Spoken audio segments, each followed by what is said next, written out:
bem-vindos, ao seminário de pesquisa em parasitologia do Laboratório de Parasitologia da Faculdade de Medicina de Jundiaí. Meu nome é Stephanie e eu vou ser a moderadora desse encontro. Primeiramente, eu gostaria de comentar que esse seminário surgiu de uma proposta feita pela professora doutora Juliana Quero Reimão, a nós que somos suas orientandas de mestrado, com o objetivo de ampliar e aprofundar nossos conhecimentos sobre Toxoplasma gondii e toxoplasmose. Inicialmente, seria um grupo de estudos do Laboratório de Parasitologia. Deixa eu permitir mais uma pessoa. Isso, pronto. Inicialmente, seria um grupo de estudo, onde semanalmente conversaríamos sobre um capítulo do livro Toxoplasmose e Toxoplasma gondii, do Vanderlei de Souza e Rubens Belfort Roxo, da editora Fiocruz. Porém, como somos um grupo pequeno de 4 estudantes, a professora Juliana sugeriu convidar outros estudantes e colegas para participar. E assim o grupo de estudos cresceu e se tornou um seminário de pesquisa em parasitologia. Hoje a apresentação fica por conta da Tailine Torres, da Faculdade de Medicina de Jundiaí. Ela vai apresentar o tema Resposta Imune na Infecção por Toxoplasma gondii, Desafios e Oportunidades. E além disso, a Tailine, ela é técnica em biotecnologia pela instituição Senai e bióloga pela Universidade Cidade de São Paulo, a Unicid. E atualmente ela é mestranda em Ciências da Saúde pela Faculdade de Medicina de Jundiaí. Antes de passar a palavra para a Tailine, eu gostaria de lembrar a todos que é um grupo de estudo. Então, por este motivo, não haverá perguntas no final da apresentação. No entanto, caso surjam dúvidas, é possível digitar no chat colocando o nome e o e-mail para que sejam respondidas posteriormente. Peço também a gentileza que todos mantenham as câmeras e os microfones fechados durante a apresentação. A lista de presença ela vai ser passada virtualmente via chat, não esqueçam de preencher corretamente. E o certificado ele vai ser emitido ao final das 16 semanas de seminário, desde que apresente 75% de presença. Tailine, muito obrigada pela presença, novamente, é sempre um prazer te receber aqui no grupo de estudos. Fique à vontade para compartilhar sua tela e iniciar sua apresentação. Ok, obrigada, Stephanie. Todo mundo consegue me ouvir certinho? Consegue ver a apresentação? Sim, tá perfeito. Okay. Então, boa noite mais uma vez, obrigada pela presença de cada um de vocês. E como a Stephanie comentou, hoje nós vamos abordar sobre a resposta imune na infecção por Toxoplasma gondii.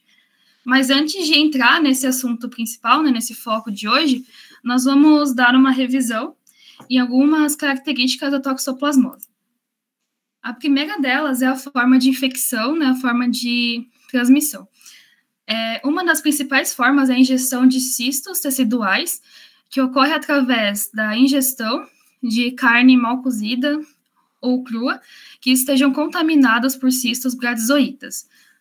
Outra forma é a ingestão de oocistos, que é a forma do parasita eliminada no meio ambiente através de fezes de felinos contaminados. Então, uma das formas da ingestão de oocistos é através da manipulação de fezes, através de caixas de gato, por exemplo, caixas de areia, no qual há a presença de fezes que estão contaminadas com esse oocisto. Se a pessoa que manipulou essa caixa não fez uma higiene correta das mãos, pode ocorrer, então, a ingestão acidental desses oocistos.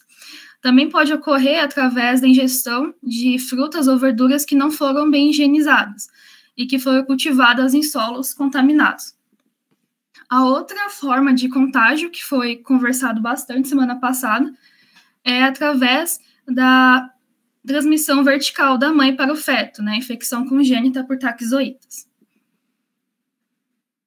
Outro ponto importante, para ser lembrado em relação à toxoplasmose é em relação à sua manifestação da doença. A doença, ela se apresenta de forma assintomática na maioria dos pacientes que possuem uma imunocompetência.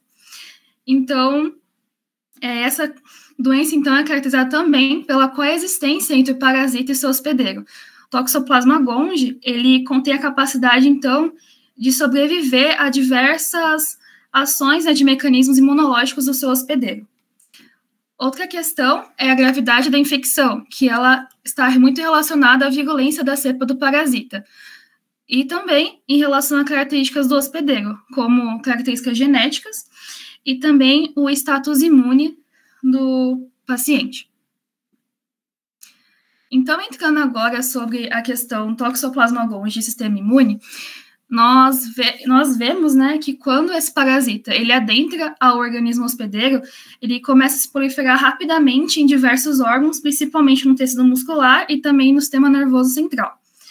E ao entrar nesse organismo e ser identificado por células do sistema imune, são então induzidos alguns mecanismos, né, como ativação celular e também a produção de mediadores microbicidas, citocinas e anticorpos.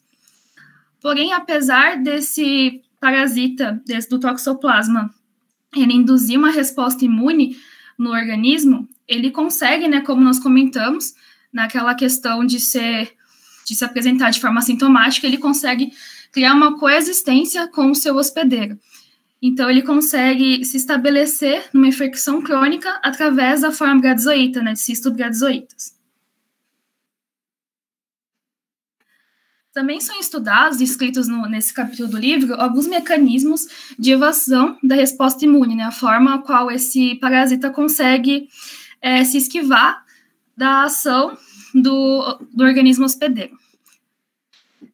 Dividido, então, em dois grupos. O primeiro é o mecanismos diretos, que são em relação à célula hospedeira a qual ele está infectando, que ocorre, então, através da interferência nos processos de sinalização celular e do estabelecimento de nicho intracelular. E mecanismos indiretos, que ocorre através da alteração de expressão e secreção de citocinas da viabilidade de células imunes. Então, como se dá nessa questão da coexistência parasita-hospedeiro? Essa coexistência depende de vários processos ativos do parasita e de populações celulares do hospedeiro. Essas células hospedeiros, elas levam a diversas modulações dos processos imunes, envolvendo receptores do tipo TOL, ativação de vias de sinalização e produção de citocinas e mecanismos microbiocidas, através de intermediários reativos de nitrogênio e oxigênio. Dando uma introdução em relação aos estudos da resposta imune na infecção de Toxoplasma gondii, nós temos na década de 1940 a descrição, né, o descobrimento de anticorpos anti-Toxoplasma gondii em pacientes com toxoplasmose. Sabin e Feldman, eles conseguiram identificar que essas imunoglobulinas eram capazes de ativar o complemento e induzir a lise do parasita. Mais tarde, entre 1960 e os anos 2000, após diversas descobertas em relação à ciência da imunologia, através da identificação de citocinas, subtipos celulares T, do mecanismo molecular de reconhecimento de antígenos e da participação de citocinas no processo de diferenciação e ativação de células imunes, foi possível termos diversos avanços em relação ao entendimento da interação entre toxoplasma e o organismo do seu hospedeiro. Iniciando, né, na compreensão, né, da resposta imune, nós veremos como que alguns passos, alguns tópicos importantes que ocorrem dentro de um organismo de um paciente imunocompetente em relação à Toxoplasma gondii.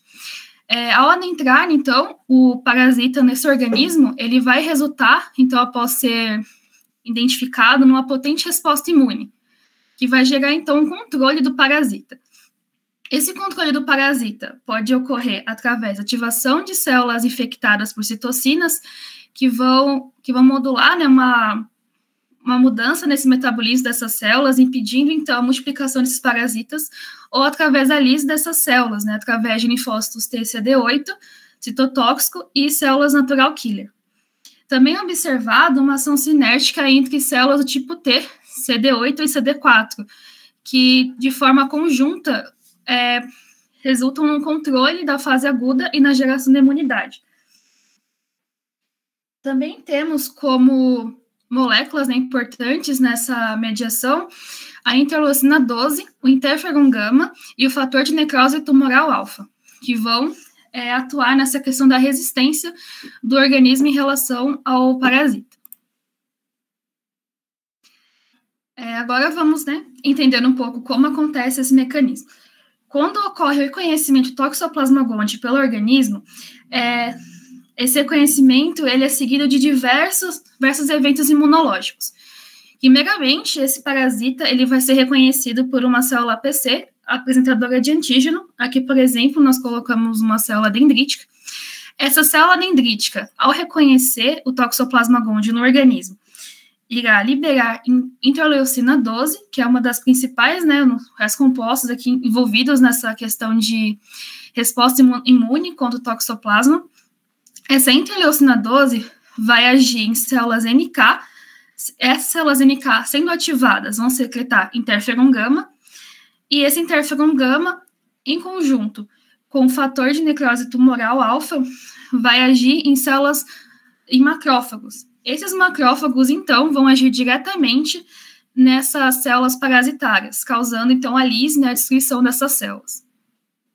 Com a destruição dessas células parasitárias, através dos macrófagos, vai ocorrer, então, a liberação de antígenos no organismo.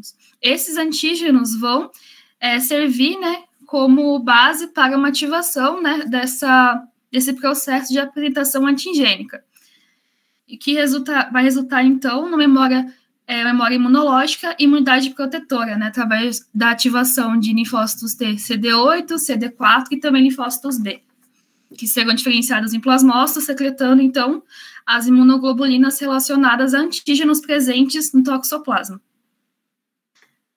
Uma das principais vias de ativação de toda essa resposta imune é mediada por PUMPs e receptores tipo TOL, e também através da via de sinalização MYD88. Agora nós vamos iniciar conversando um pouco sobre aquelas moléculas, né, principais moléculas que estão ligadas diretamente à resposta imune a Toxoplasma gondii. Começando, então, por interferon gama, que possui um papel central nesse controle da infecção e também no desenvolvimento da imunidade protetora. Como nós conseguimos ver naquele exemplo, né, todo aquele caminho até chegar naquela imunidade humoral, o interferon gama ele teve uma ação muito importante na ativação de grupos celulares específicos. Também podemos notar um controle da persistência silenciosa do parasita por interferon gama. Quando há uma diminuição, né, a diminuição da expressão desse interferon gama no organismo hospedeiro, há um aumento de número de taquizoítas livres e também de cistos gliadizoítas. E também focos inflamatórios no sistema nervoso central. Porém, apesar do interferon gama ele ter essa grande importância na ação contra o Toxoplasma gondii, contra a parasitemia, ele também pode ser descrito uma ação dualística dessa molécula, que foi descrito em 2007 por Pfaff et al., e no qual, num trabalho, eles conseguiram identificar uma ação negativa de interferon gama em relação a hospedeiros gestantes. O aumento de interferon gama no organismo vai resultar no aumento da expressão do receptor ICAM1. Esse receptor, ele irá ter uma ligação, ter uma relação com monócitos, e esses monócitos infectados, tendo essa ligação com o INCAM, vão facilitar a entrada de taquizoítas na placenta humana, facilitando, então, a transmissão desse parasita para o feto, da mãe para o feto. Outro composto importante é o fator de necrose tumoral alfa, que atua diretamente na fase aguda, com a produção de ROS e também na síntese de óxido nítrico dependente da enzima INOS. As células TCD4 e TCD8, que são importantes, né, para o controle e a manutenção da imunidade em relação ao Toxoplasma gondii, elas agem de forma conjunta, mas com funções diferentes. A TCD8, ela tem a função de serem células efetoras que vão agir diretamente nessas células infectadas. E a TCD4, ela vai induzir e regular a atividade da TCD8. E também vai agir em relação à memória celular, a memória imunológica. As TCD4 naives, né, TCD4 virgens, né, que não foram ativadas ainda, elas receberão a ação da IL-12, né, que será produzida com a identificação do toxoplasma no organismo, e com a ação da IL-12, elas serão então ativadas e serão diferenciadas em TH1. A ativação de TCD4 e TCD8, que vai induzir a produção de interferon gama por essas células, vai ativar a via STAT1, que é o fator de transcrição relacionado à resposta imune dessas células que estão parasitadas.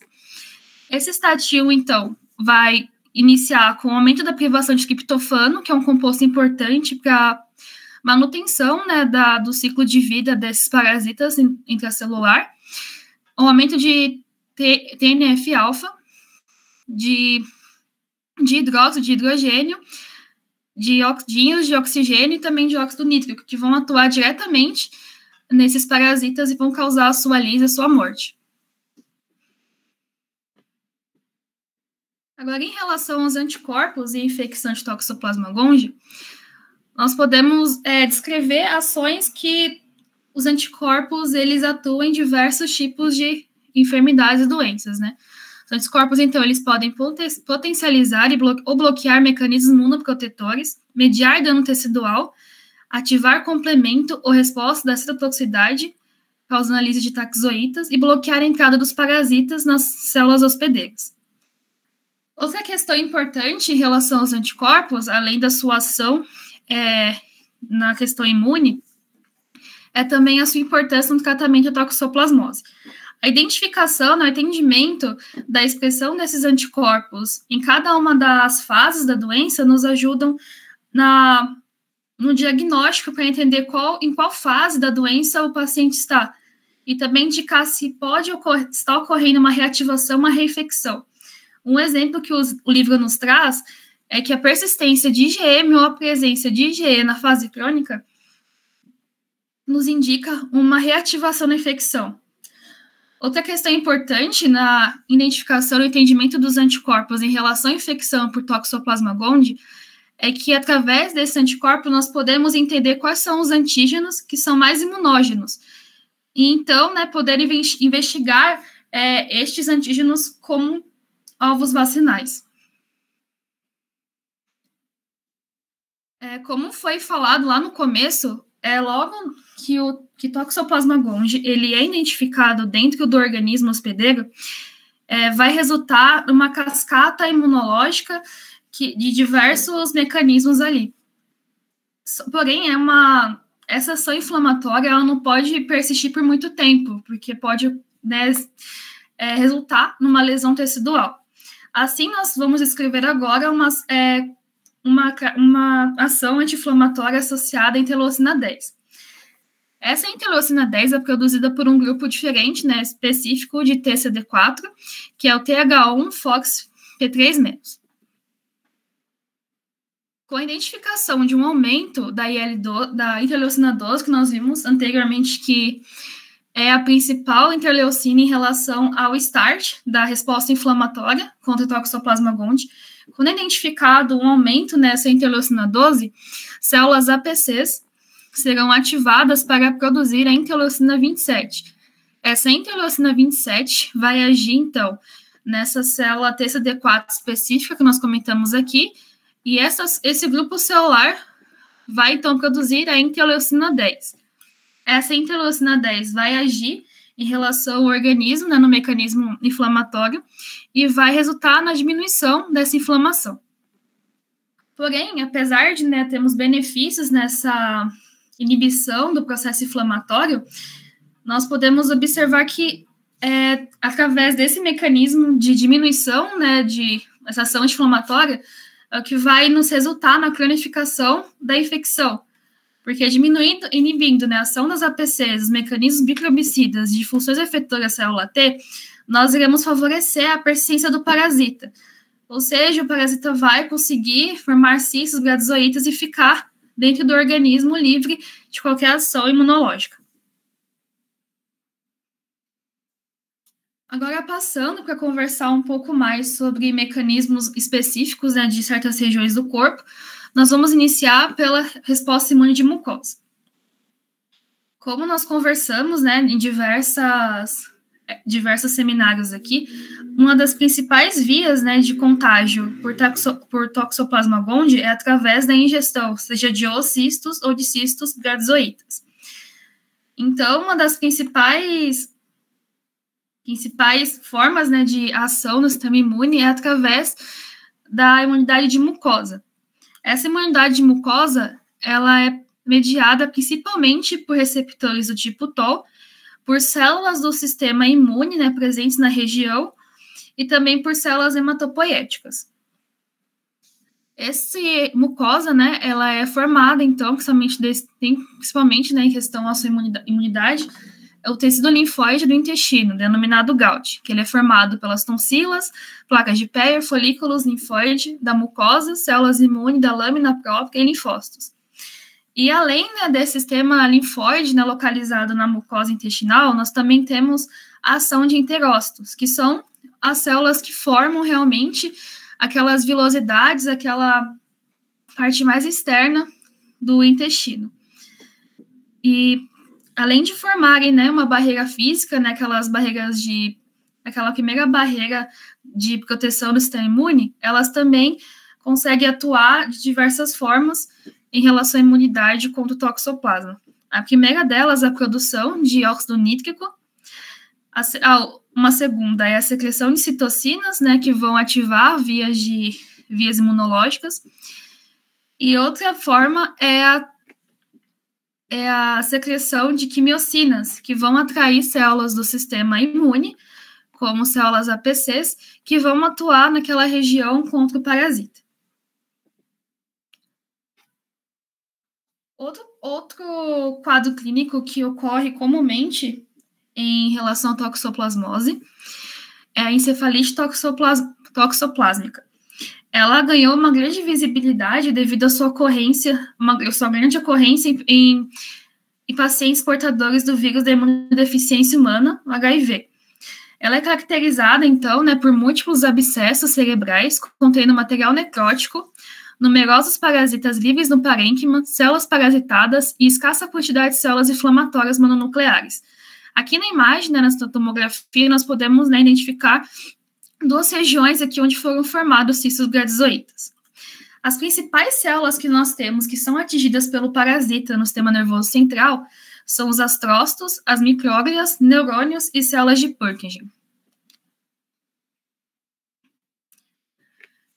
Podemos observar né, que que pode ser descrito uma ação imunológica específica dessa região.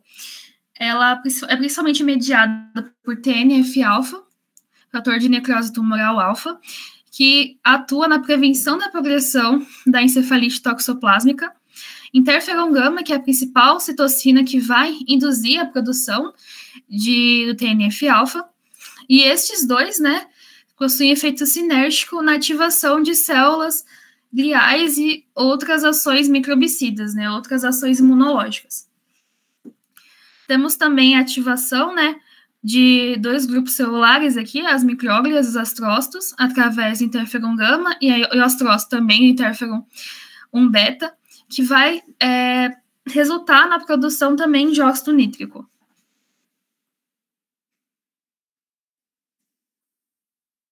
Outro quadro clínico também muito comum é a toxoplasmose ocular, que é um dos principais diagnósticos em relação à toxoplasmose congênita ou adquirida após o nascimento, que pode causar, né, levar uma cegueira devido à intensa inflamação nessa região. E aqui nós temos uma imagem, né, de fundo de olho, com a formação de um cisto nesse olho. E esse diagnóstico pode ser feito facilmente em um consultório de oftalmologia. Em relação à toxoplasmose ocular, nós podemos apontar, né, mecanismos associados à inflamação, que é ligada à produção de citocinas por célula TH1 e TH17, e imunorregulação mediada por interleucina 10, aquela mesma interleucina que nós vimos anteriormente, que está associada no controle, né, da atividade inflamatória, e também TGF-beta e interleucina 27, além de células T reguladoras. Agora, para finalizar a nossa conversa de hoje, nós vamos falar um pouco sobre as vacinas para a toxoplasmose. Dentro do panorama atual, existe apenas uma vacina que é licenciada para uso, que é feita, né, através da cepa S48, que é produzida através do patógeno vivo. Porém, né, como ela é feita através do patógeno vivo, ainda não foi desenvolvido um método a qual o custo seja baixo e que haja uma durabilidade em estoque. Então, devido a essas características, não é uma vacina que é tão benéfica ainda, né, tão vantajosa para que seja distribuída. Ela é utilizada atualmente para prevenir abortos em bovinos e é identificado que não induz uma imunidade duradoura, ou seja, é necessária uma reaplicação dessa vacina. Então, né, são apontados requisitos importantes, né, para uma vacina de toxoplasmose. Primeiro, né, na área da veterinária, é necessário que seja uma vacina que vá prevenir a toxoplasmose congênita, reduzir os cistos em carne para consumo e também a diminuição da eliminação de oocistos por gatos e outros felinos. Eliminando a fase de oocistos, nós já conseguimos eliminar a fase sexuada do parasita. Em relação ao antígeno, é apontado, né, que é necessário que seja um antígeno que vai induzir uma imunidade, uma memória imunológica e que vai estar presente em formas taquizoítas e bradyzoítas. Como o toxoplasma ele é um parasita que possui diferentes formas dentro do seu ciclo de vida, é necessário que uma vacina ela atenda, então, todos esses ciclos. É necessário que se encontre um antígeno que seja presente nessas duas fases, né, que realmente interage com o ser humano. Aí, dentro desses antígenos, temos alguns principais alvos vacinais, como a SAG1-P3, que é uma proteína de superfície, né, utilizada ali pelo parasita para se ancorar à célula hospedeira. Em alguns testes, né, foi possível notar que ela induziu em animal uma resposta humoral através de imunoglobulina M, A e G, e celular. Estimulou a produção de interferon gama, que, como nós vimos diversas vezes hoje, é importante para a resposta inflamatória contra o toxoplasma, e também atividade citotóxica por TCD8. Proteínas nativas dos glânglios, do tipo 2, 4, 5, 6 e 7, também são importantes, são alvos importantes, né? Tiveram a indução da resposta imune TH1 em camundongos. E também nós temos as vacinas de DNA, que são uma das tecnologias mais recentes em relação à imunização. Através de testes, né, foi possível identificar que houve uma diminuição, uma indução, né, no caso, da resposta imune específica e ação protetora, diminuição no número de cistos e o aumento na taxa de sobrevivência ou retardo na mortalidade. Então, o que eu queria trazer para vocês, né, em relação ao capítulo do livro sobre imunidade contra o Toxoplasma gondii foi isso. Eu trouxe aqui, então, as referências que eu utilizei, né, principalmente o livro, Toxoplasma e Toxoplasma gondii e Toxoplasmose. E eu agradeço a presença de vocês e a atenção também.